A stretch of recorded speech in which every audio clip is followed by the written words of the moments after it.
I'm Don Aaron with the Nashville Police Department. I'm going to give you a law enforcement overview of what's happened this morning.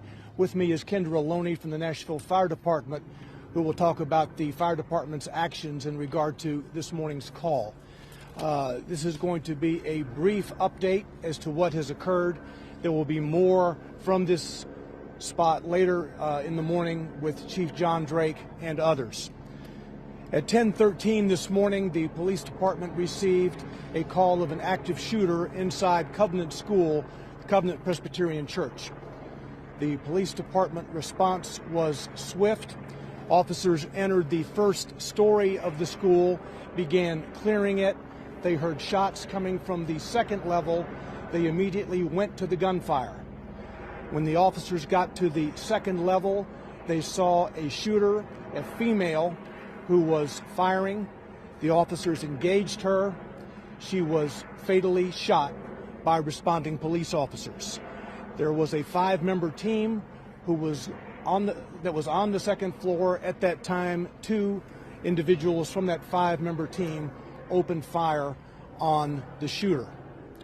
We know at this point that this shooter is a female. She appears to be in her teens, although her identification has not been confirmed at this juncture. We know that she was armed with at least 2 assault-type rifles and a handgun. We are efforting now to identify her. She entered the school through a side entrance and traversed her way from the first floor to the second floor, firing multiple shots. We now know that there are 3 students who were fatally wounded, as well as 3 adults inside the school. We are working to identify those victims. Including the shooter, a total of 7 persons were killed as a result of this morning's incident at the school. By 10:27, the shooter was deceased. The officers had engaged the shooter by 10:27, and she was deceased. Again, I said the first call came in at 10:13 this morning. We'll have more details to give you later in the morning. Chief Drake will be here in a bit. Now, Kendra Loney from Nashville Fire.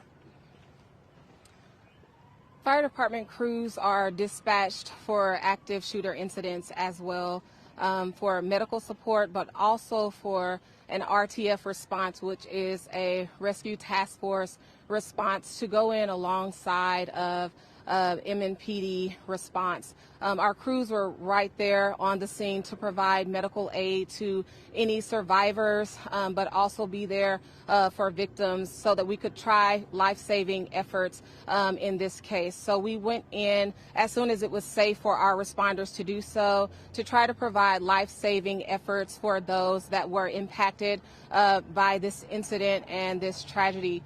Our crews were able to be on scene to pull out those that had viable signs of life, those that were still showing the option to be saved. And we did make transport of 3 individuals and 3 children, and then 2 adults that were taken from the scene.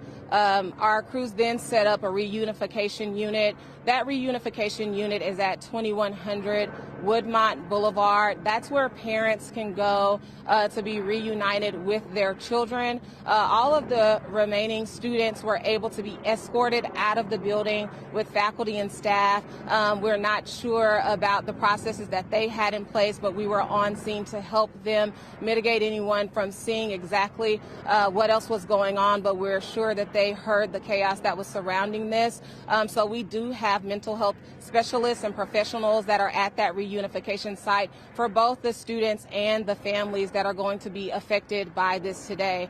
Our OEM units were able to provide buses to make transport from the Covenant School to the reunification site. We had one bus that carried 74 students and faculty staff members to the reunification site, and an additional bus that had 34 students on them. So all of those persons were carried. It was difficult for us to kind of identify who was just there as part of staff for the church versus who was there for the school, because it's all housed in one building. But at this time, we were able to get that number of persons transported out of the building and into that reunification site. So that is where parents can go to be reunited with their students. There is a hotline being set up for parents to call, but right now that is where they should go, 2100 Woodmont Boulevard, which is Woodmont Baptist Church.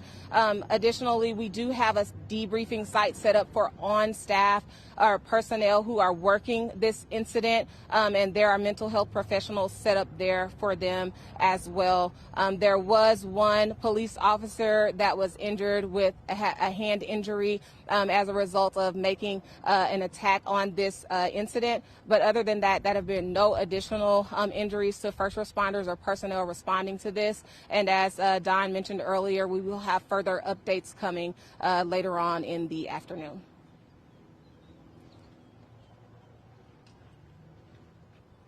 So on a typical day, there would be about 209 students inside the school and approximately 40 to 50 staff members, about 42 staff members. I'll take just a couple of questions before we go back. So the 7 dead, and then the nature of injuries, how many injured do you know? That you're being treated still, or injuries? I know first responders were. An officer had a wound from cut glass. That is the only other injury that I'm aware of. Do we know if the injuries to the students are critical or in a condition? The 3 students are deceased. The 3 students who were shot are deceased. 3 staff members who were shot are deceased. That's a total of 6 victims. And then you have the shooter who was engaged by 2 of our police officers, part of a 5-member team, and she is deceased, for a total of 7 individuals. There are no other gunshot victims, non-lethal, that I'm aware of at present. Do you know how many people were shot? Do you know how many people were shot before the police engaged the shooter? No. Do you know if they shot anyone after they engaged the shooter? Do you know if the shooter was able to shoot anyone else? What? We do not know who she is at this juncture. We're trying to identify her. She does appear to be in her teens. Again, with 2 assault-type rifles and at least 1 pistol.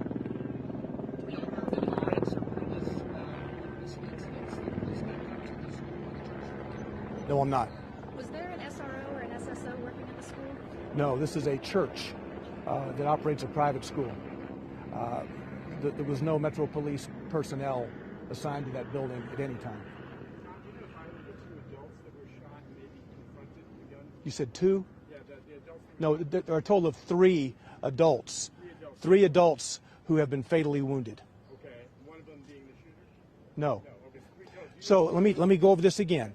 You have a total of 6 victims, 3 students who are deceased, and 3 adult staff members from the school who are deceased.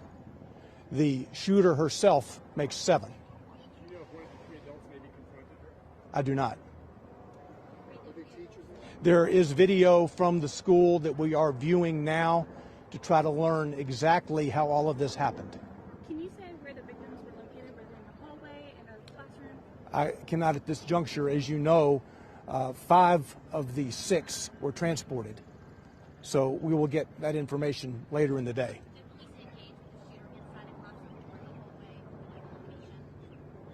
It is an upper level part of the school. It's kind of a lobby type area. It was not in a classroom per se.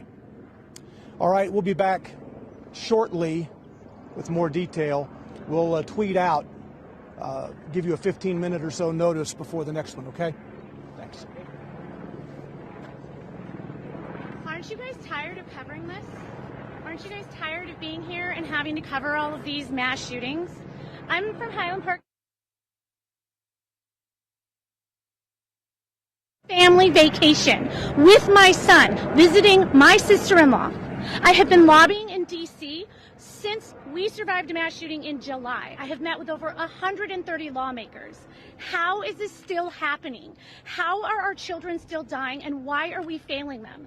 Gun violence is the #1 killer of children and teens. It has overtaken cars.